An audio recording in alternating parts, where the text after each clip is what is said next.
APR to 19.99% APR. Include 0.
Serious football talk with a man who hates money almost as much as he hates the idea of a healthy sleep schedule. You will find Seth Keysor everywhere except for in his or your bed, because not only does he not sleep, he's also a faithful husband.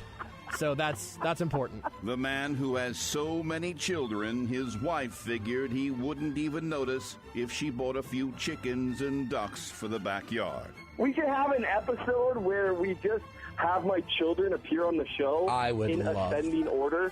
So we'll do like a minute of Lucas, then 2 minutes of Isabel, then 3 minutes of... Man, I have a lot of kids. The man who does all of this while being a lawyer in a state that has snow all 12 months of the year.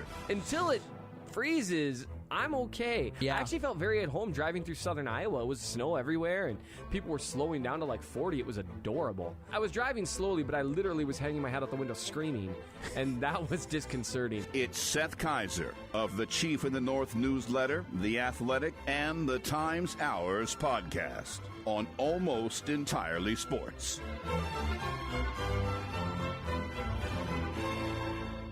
It has been a while. I mean, really just since we've had an edition of Almost Entirely Sports, but it's been a really long while since we've had one on a Tuesday, and the best part of any Tuesday is that Seth Keysor of the Chief in the North newsletter, The Athletic, the Times Ours podcast, joins us here for one of these chats. I gotta just say, Seth, it's nice that you and I finally get to talk without any pesky unnamed third parties intervening. I really just getting really sick of those unnamed third parties. I would never called out that unnamed third party, but I agree. It's good to talk to you. Although I will say it hasn't been that long since I've gotten to listen to the dare I say sultry tones of you doing radio, as I thoroughly enjoyed listening to the post-game show as I drove back from Kansas City. Back up north to Minnesota. We listened to the entire post-game show featuring you, Joshua Brisco, and it was, may I just say, it was delightful. Thank you so much. It was actually kind of a weird show in a good way, because like these last 2 weeks of Chiefs football, and frankly, I'm gonna see if we can get you to go a little big picture from the last like month or whatever it's been since we've been able to chat regularly. Pesky baseball. But the post-game show was kind of fun because people were mostly like in a relatively good mood throughout the calls and the tweets and the comments and everything. But you know, there was no real talk of like Super Bowl or bust. The defense played really well. The offense wasn't quite there, but again, they did win, and it was a better team than the Giants, although it was Jordan Love. It's just a game that I feel like no one really knew exactly how to feel about, but sort of managed it generally positively. And frankly, after some of the post-game shows we've had this year that did not go positively in any way whatsoever, I'm good with it. I'll take that. Yeah, I mean, there was some general positivity from people.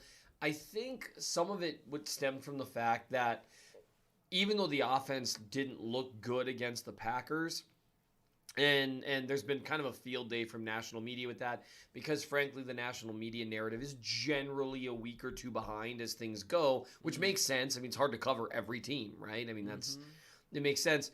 But from a numbers standpoint, it looked just as bad as it was against the Giants, maybe worse. But we watched the Giants game and we watched the Packers game, and the offense didn't look similar in those two games. Yeah. For one thing, now people are having a little bit of different opinion on the Giants. That's true, because the NFL is drunk. Yeah, the NFL doesn't know what's going on. The NFL needs to give us its keys and stop arguing that it's been drinking a lot of water the last hour. We need the NFL to sit down for a minute, because as soon as the Jags beat the Bills, we're on bath salts watch, actually. Yeah, that's definitely. It's eating its own face and isn't even aware of it. But with the Packers, I mean, there were multiple plays there that we can look at, especially now that I'm watching the film, where, you know what, a Packers safety or linebacker, and their safety and linebacking group is top notch. They were obviously missing a couple of important players, but one of the reasons that defense is good is the middle of the field is so good for them, their safety and linebacker crew. They just made some good plays. And people, generally speaking, one thing I really appreciated chatting with a few people after the Chiefs-Packers game is they recognize the difference between the offense failing and the opposing defense just making a good play. And that I think that leads to people being in a little better mood. Plus, there were just cool plays on Sunday. Yeah. Even though the offense didn't really do a ton, there were cool plays. I've never seen a field goal get blocked live. Oh, yeah.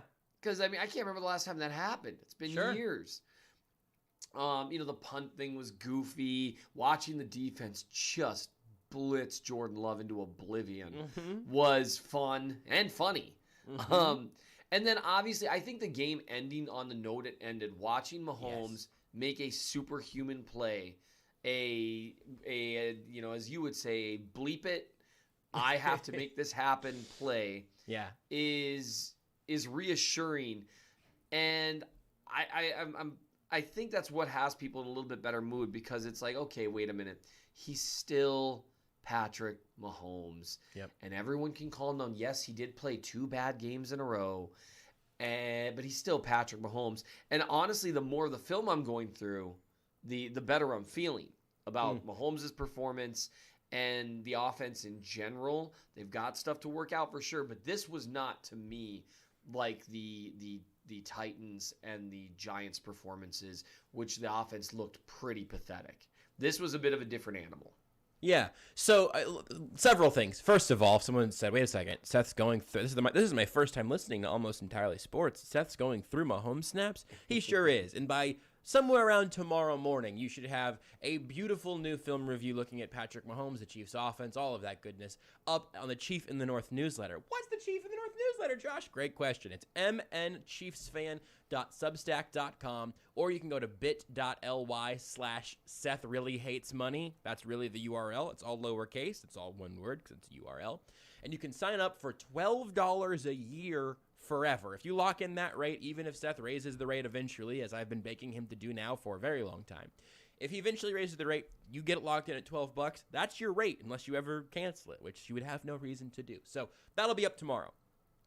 The differences in what you're seeing right now I want to get to, but because it has been so long since we've gotten to talk on this show, whenever I say, like, if we have to zoom out, because we've been very micro for a while, like that's just been the nature of, talking about this, writing about this stuff day after day and getting very zoomed in.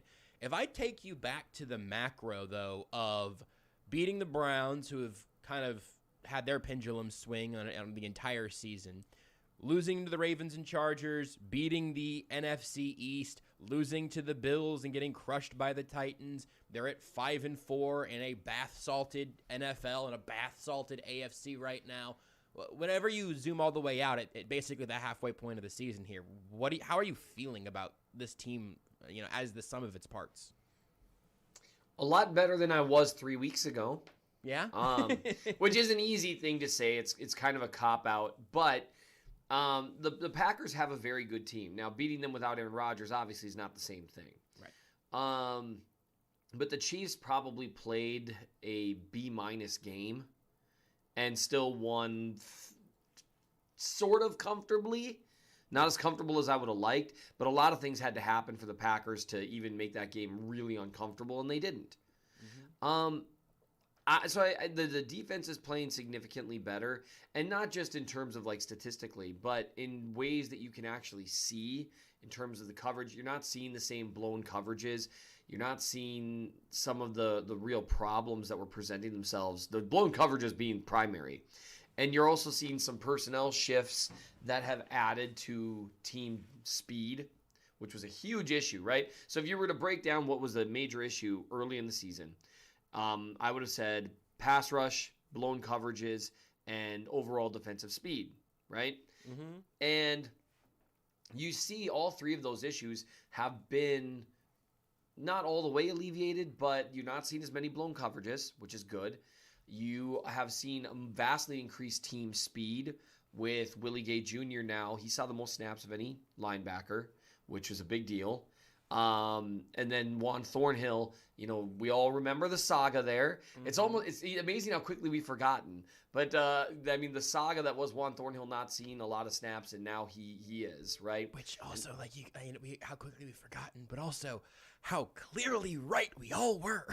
That doesn't happen very often, where the entire world is like, this NFL coaching staff has lost its marbles, because usually it hasn't. In this case, it was like, yeah, you guys were right. Sorry. Yeah. There's usually when coaches give in and do what the fan base wants, it generally doesn't become that clear. And that's what I think had people so frustrated earlier in the year. It was just so glaringly obvious.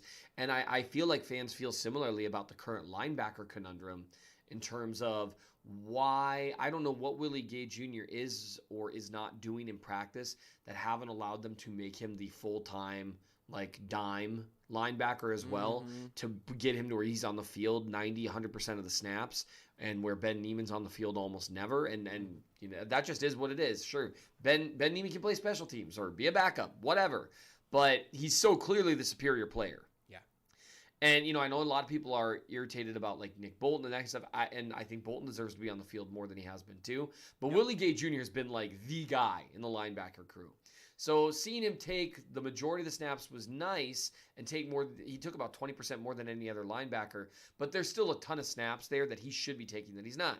And it's kind of a similar thing where it's just like, this seems pretty obvious. But you see that the blown coverages have gotten better. You see the team kind of rounding into shape in terms of its coverages, better communication and that kind of stuff on the back end. That's great. Team speed with Thornhill out there, with Willie Gay Jr. out there, and even to a lesser extent, Nick Bolton in certain snaps instead of Anthony Hitchens. You see a little more speed out there. That's something that's happened a little more naturally with personnel changes. And the final thing is the pass rush. We'll see, right? Yeah. It's still TBD. But Frank Clark quietly has strung together 3 very good games in a row. Chris Jones is back almost exclusively on the inside. And it's not hurting them on the edge, at least for right now, because Melvin Ingram played well in his first game in limited snaps. And they were getting pressure, whether they were blitzing or whether they were just rushing 4. Jordan Love, say what you will about his performance in terms of not being able to handle the blitz and stuff. He probably avoided about 5 or 6 sacks.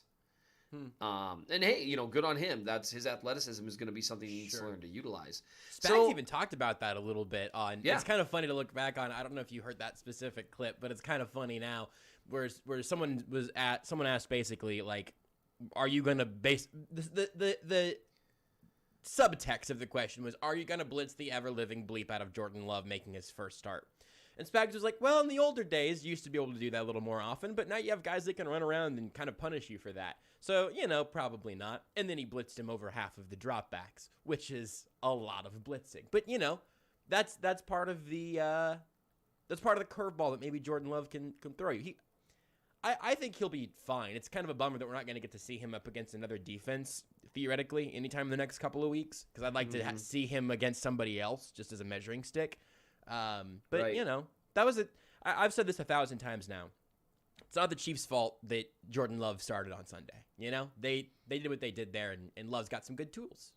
Right. And so the big stuff there is to take a look at the stuff they did that you can look at moving forward. Right. How did the receivers cover Devontae Adams? How did the pass rush do against a really good offensive line? Like, those are things that you can gauge outside of the Jordan Love thing, and they did a good job with that stuff.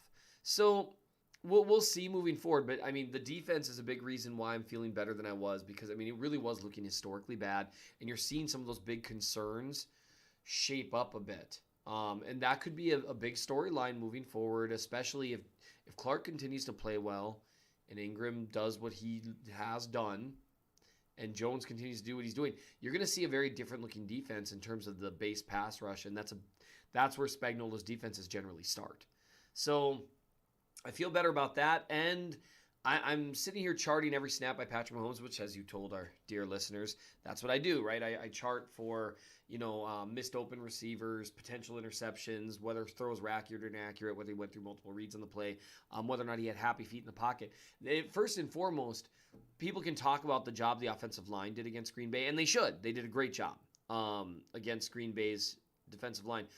But there were multiple snaps where Mahomes helped the line look good with his movement, the lack thereof, and the direction and smallness of his movement within the confines of the pocket, something that's been an issue for him this year. There were 3 or 4 snaps in the first half where I could have pictured him moving in a way that might have put the line at a disadvantage, but instead he worked with what he had. And so that's really encouraging.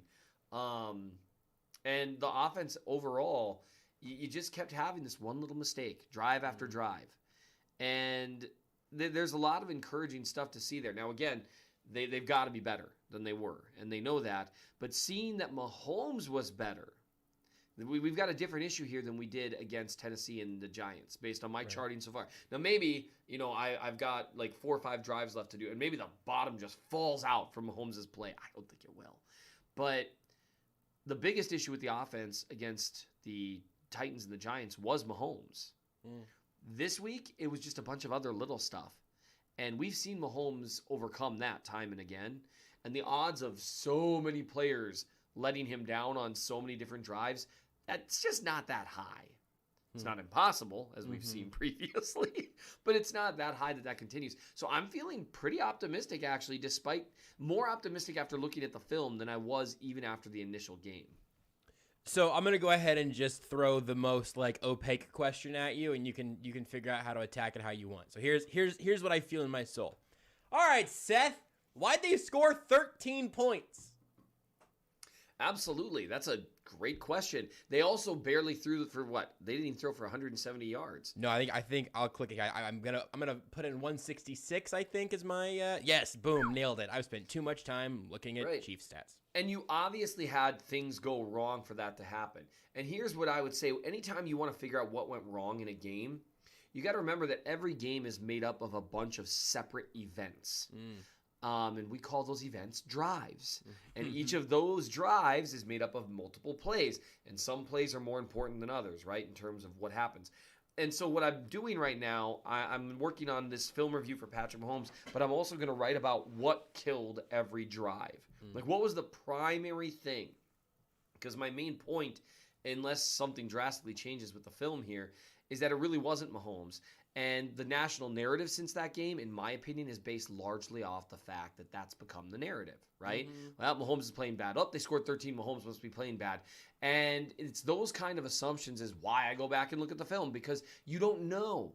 Just because a quarterback played bad 2 weeks in a row doesn't mean he played bad the third week when the offense performed poorly. Because while quarterback is the most important position in the sport, it's not the end-all be-all. So, I mean, if I were to give an example, so if you want to know, well, why didn't they score more? Well, because a bunch of drives failed. And so then, ipso facto, you have to look at why those drives failed. And you have to look at each individual one and each individual play. And then you can formulate an opinion. Well, you can formulate an opinion without doing this. But then you can formulate an informed opinion as to exactly what happened. So the thing I would say is like, well, why didn't they score? Why did they only score 13? Because they had a bunch of drives that failed. So then the logical question behind becomes, why did a bunch of drives fail? And it was just different reasons. Multiple drives. So we'll go to the first failed drive that they had. And this is just an example of what I'm going to be doing here. I'm going to list each drive. The first failed drive that they had, which was their second drive, they moved the ball a couple times, and it looked like they were going to keep moving well, right? On third down, Mahomes took what the defense gave him. Like, that's been this huge talking point this week because of one play. People are saying, Mahomes doesn't take what the defense gave him. He did it all day against the Packers, at least so far. He was taking what they gave him. He checks down to McKinnon on a play where McKinnon ends up one-on-one in space, heading towards the sideline on third and relatively short, and he just let himself get arm tackled in space. Great play by the safety. Not to take away anything from him, but that's a one-on-one in space that your running back should be able to get you the 4 yards, right? And he couldn't.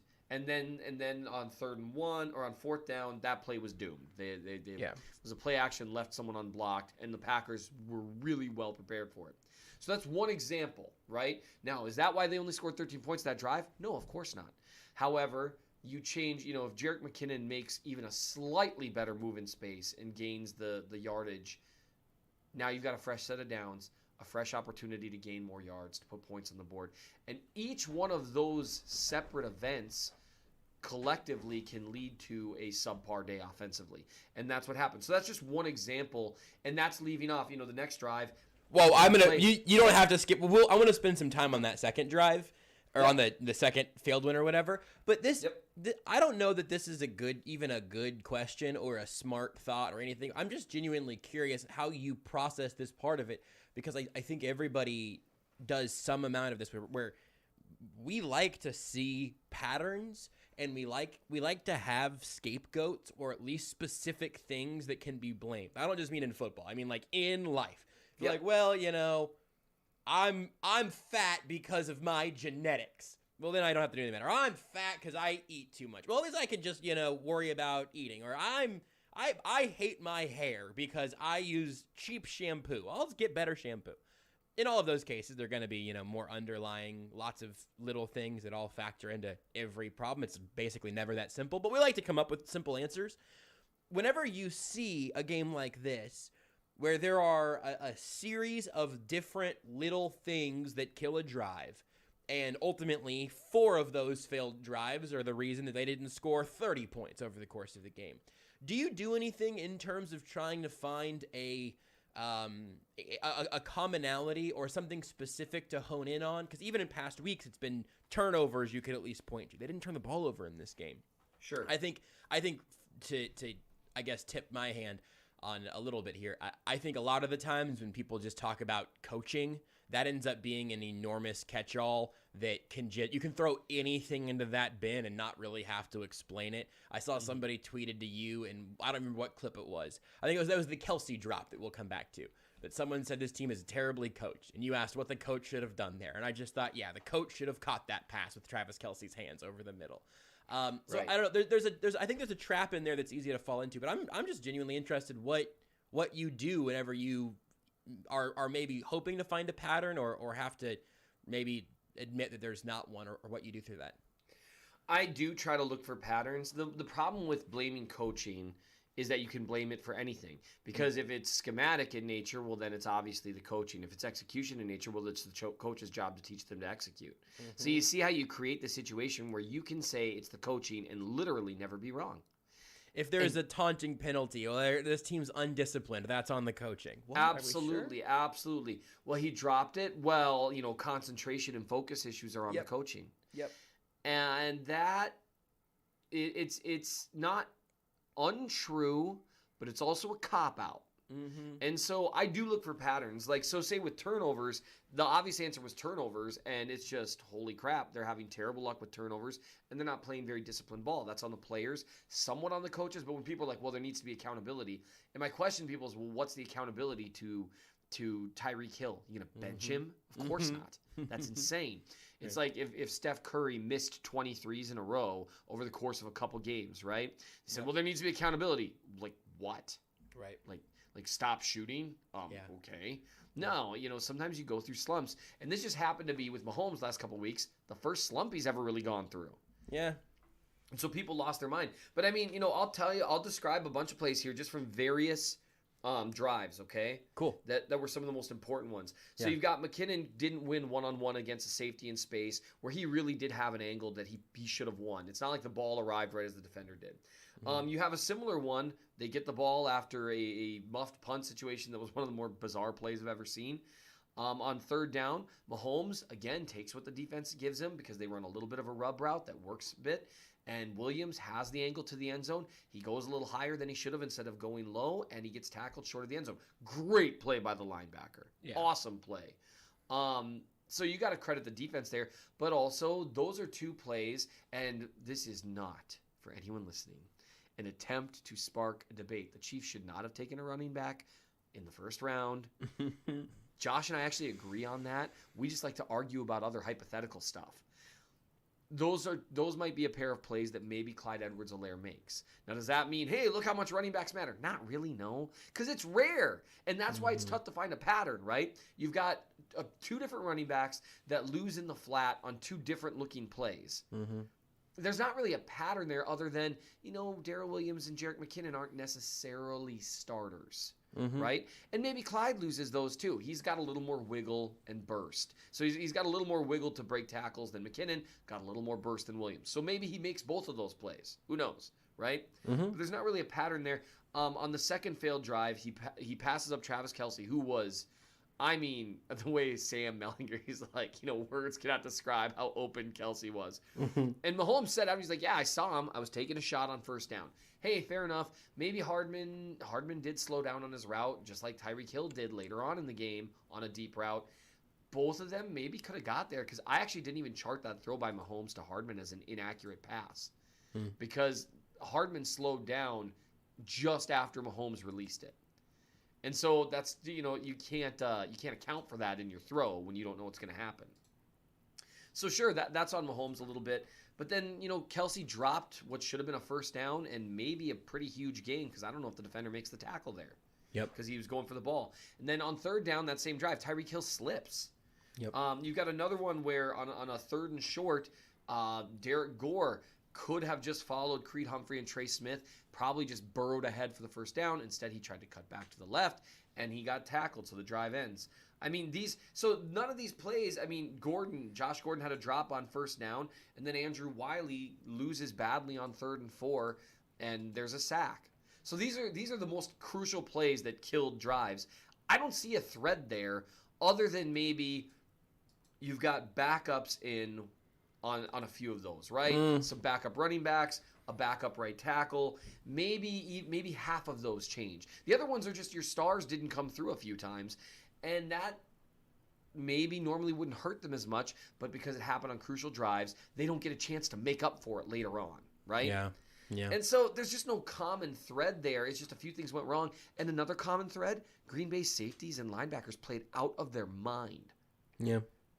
So that's where I'm at so far. I've got 3 more drives to look at. So we'll see. Maybe it was just like some huge thread that pulls it all together.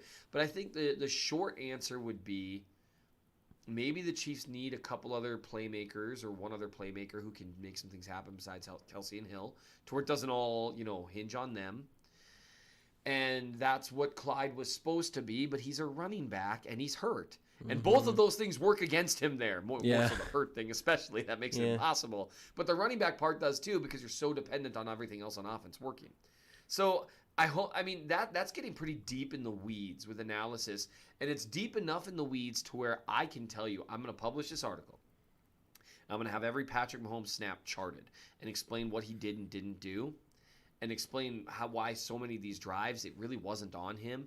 And I guarantee you I'm going to lose some people who have already had their mind made up midway through, and they say, no, that's just excuses. Because people do reasons can be excuses, but reasons are not always excuses. Sometimes they're just reasons. And that's what I think is going on here with the Chiefs-Packers game. Now, we'll see what they do against the Raiders, right? And that's where the proof comes in the pudding. It looked better than it did the previous couple weeks by a mile. You just were playing a better defense, and you had a few issues. Maybe not better than the Titans, but they did not play nearly as crappy as they did against the Titans. But some of the looks were there. Some of the reads were there. They had some deep shots dialed up. It wasn't all these things that people have been kind of parroting now the last week or two. Yeah. I feel like you're due for like a brief Twitter feud with Dan Orlovsky. Has that happened yet? I feel like that's coming.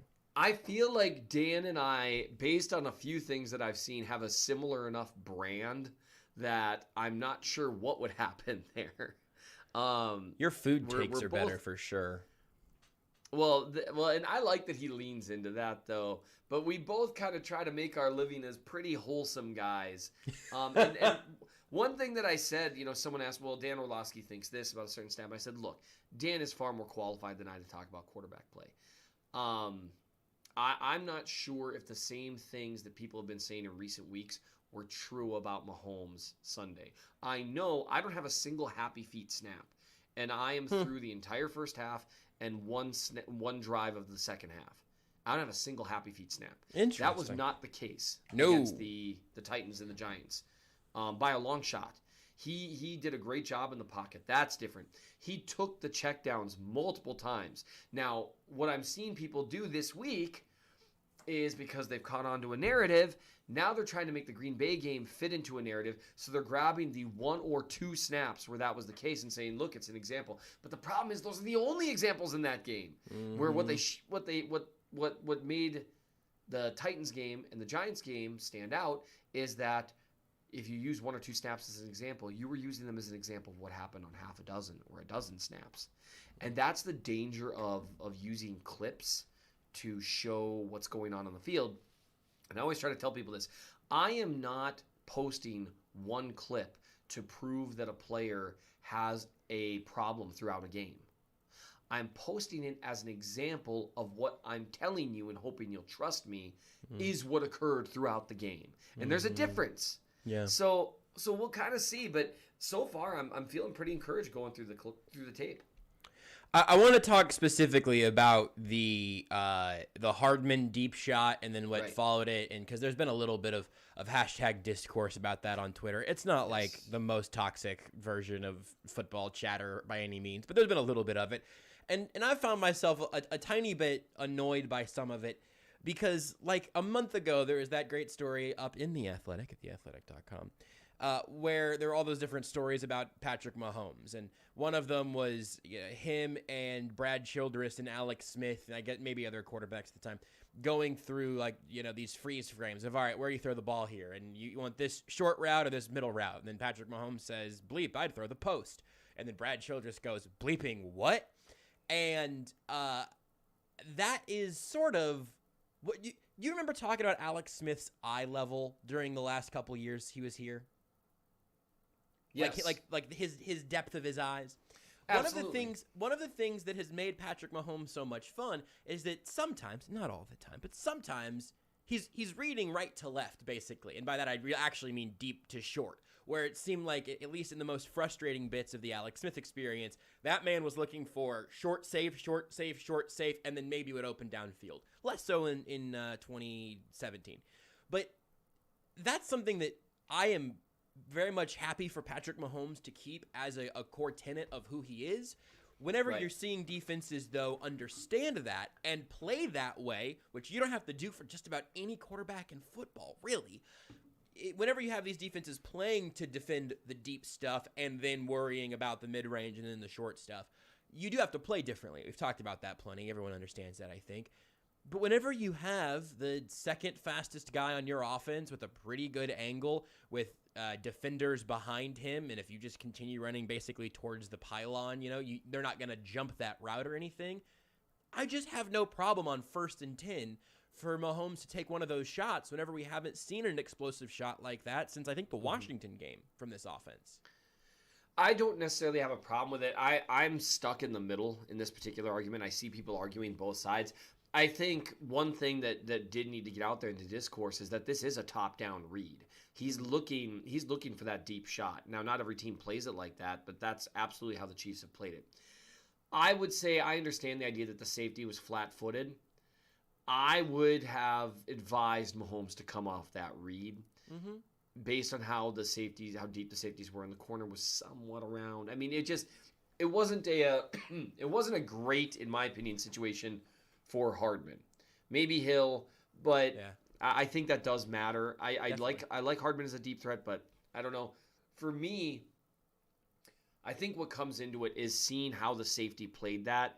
You probably know that Kelsey's going to come open over the middle. Mm-hmm. And even though that's not a deep shot, it's an intermediate shot. And one thing that's gone kind of underrated hasn't been talked about enough is that it's not just the deep ball that's been missing, it's the 15 to 20 yard passes too. Absolutely, yes. So I find myself very lukewarm on this one, where I get why he did it, and I don't have a problem that he did it. And no one would remember that he did it if Kelsey had caught a really great throw to him the very next down. That's where I end up. I'm not saying that he's got to take that shot every time, but the idea of being outraged that he took that shot there just to me feels like not fully understanding the player that you're watching. He's going to take those sometimes. And I also think that's where this idea of fitting plays to fit narratives rather than crafting narratives around all the plays, I think that's where that happens, is people see that play. And then they say Patrick Mahomes got to take what the defense gives him. But what about the other 45 to 60 dropbacks? Mm-hmm. And that's why I chart every snap. That's why, when an offensive lineman gets beat badly one snap and then everyone says, oh, man, this guy wrecked this dude. You know what I mean? Mm-hmm. That's why every snap matters, and you can't just go off highlights. You can't even go off half the snaps. You got to know what's happening constantly. And that's why one thing that's driving me nuts, maybe I'll even turn it into a myth-busting article where people are saying, well, Mahomes isn't taking what the defense is giving him. He did the vast majority of the game, except on a first down where he had an okay look there because of the feet of the safety. He took a shot. He did it on the next two plays. They just didn't. They, to no fault of his own, they did not convert. Now, neither of those were quite as open as that first down pass was, again, to be fair. But he got the ball where it needed to be, and then his pass catchers weren't there or their hands weren't working. Right. And so that's where it really does matter. You can say on this play, Mahomes should have taken what the defense gave him. Maybe. I mean, I can see the argument for both sides there. I get it. But to turn that into Patrick Mahomes needs to take what the defense gives him, it's like we'll use a relationship analogy, okay? Let's say I'm going to make myself the bad guy here because I was about to make my wife the bad guy in this analogy, and then my brain caught up with me. Nice save. Let's say my wife tells me, hey, on like I come home late from work one night without calling to let her know I'm going to be late from work. I'm working late, okay? Mm-hmm. And if she says to me, honey, I'd really like you to I really wish you'd called me tonight to let me know you were going to be late for work, or texted or let me know. I really don't like that. And I would say, you're absolutely right. I'm sorry. You're way too pretty for me, and can let me buy you something, something like that, right? If I come home and she says, you have a real problem. You never call when you did. And whereas the reality is, let's say I've worked late, 5 other nights the last 2 weeks, and I called every other time. It's like, wait a minute. And that's how fights start within marriage, right? Yeah. When you take an individual event and try to extrapolate that. Just because maybe previously, well, 2 years ago, you did blah, blah, blah, blah. I'm really, this is how fights start, people. Yeah. But it's a similar thing with this particular game. And again, I'm gonna check the rest of the snaps. Maybe he misses 3 or 4 other open looks the rest of the game, and that kind of makes more sense. But right now, what I'm seeing is people trying to jam an already existing narrative based on the last 2 games into this game, and I don't think it's applicable. Yeah. It's a good analogy. It's easier to say on the radio than it is, like, I don't know how I'm gonna write that. So maybe I'll. Yeah, you got pretty close. You can, I'll put the podcast up if you want to go back in and then transcribe your own answer there. I think that you'll be able to figure it out. Here's the thing. We usually on Times Ours, a podcast you can subscribe to wherever you get your podcasts. Usually at this point, we'd be honestly at about the halfway point. Here, we're nearing the end of a pretty long radio segment, and so we should probably wrap up, even though my internal clock is totally bleeped by just post-game shows and podcasts, because it's very different than radio clocks. And the fact that it's dark out at insane times, everything is just... It's that at noon, you start seeing the sun drop out of the sky. Yeah. It's miserable.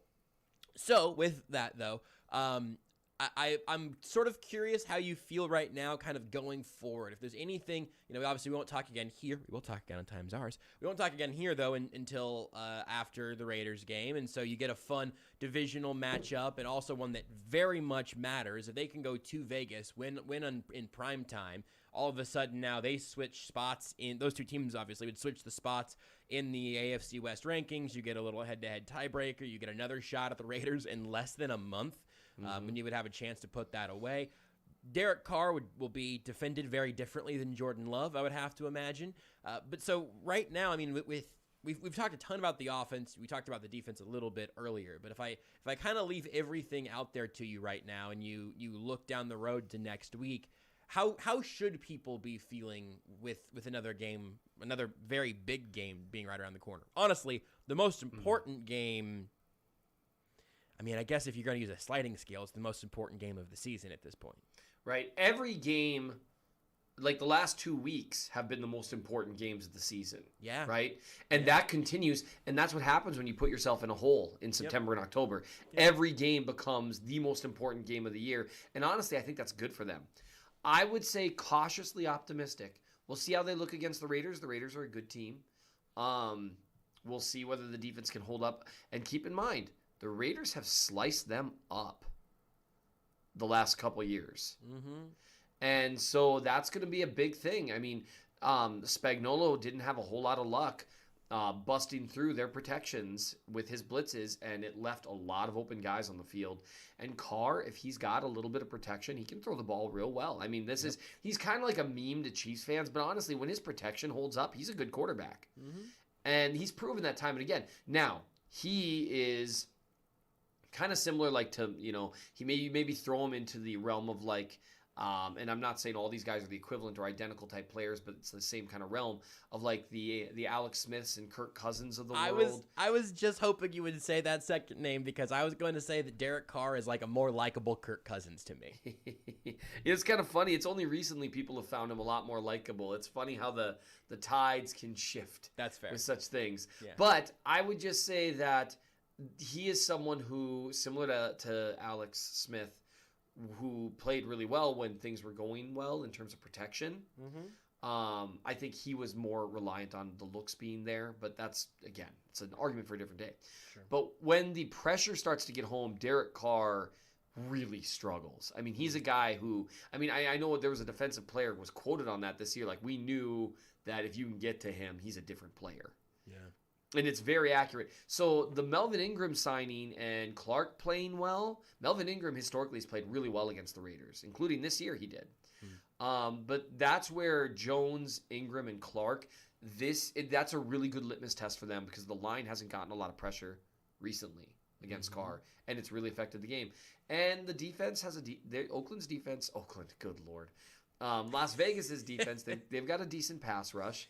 And so there's stuff to be seen here. This is another prove-it game. I would say be cautiously optimistic. The floor could fall out at any second, but there have been signs the last few weeks that you see things starting to tighten up a little bit, and that's a good thing. If you want to read about this with your eyes instead of listening with your ears, I would suggest you go to mnchiefsfan.substack.com.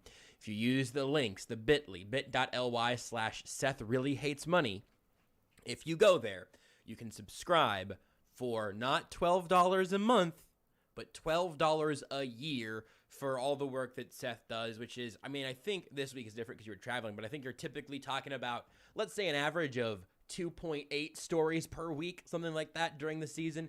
Great stuff during the off season. There's not going to be a lull in, April where you're going to say, man, I really feel like my $1 this month really got stolen out of my pocket. And even if it does, I mean, look, if you really need that $1, either Seth or I will Venmo it to you. It'll be Seth. Ask Seth.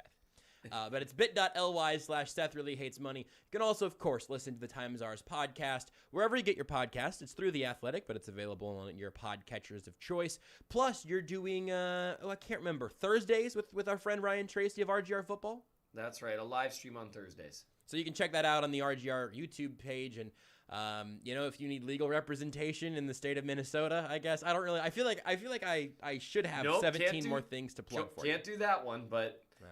I might prosecute you. Ooh, so if you commit a crime in Minnesota, you could end up on the opposite side of Seth. Indeed. Okay, there we go. Well, then, so don't do that, but do go subscribe to the newsletter, check out the podcast, and hopefully, Seth, we'll get to talk to you again next Tuesday. I will say, truly, it's been great to have you again.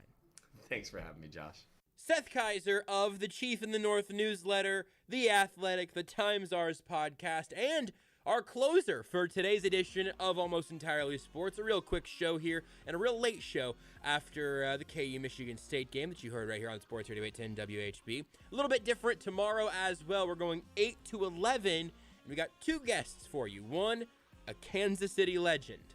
The other, a former running back for the Kansas City Chiefs who was really good at his job. Yeah, that's right. Kent Swanson and Jamal Charles are on tomorrow night's show.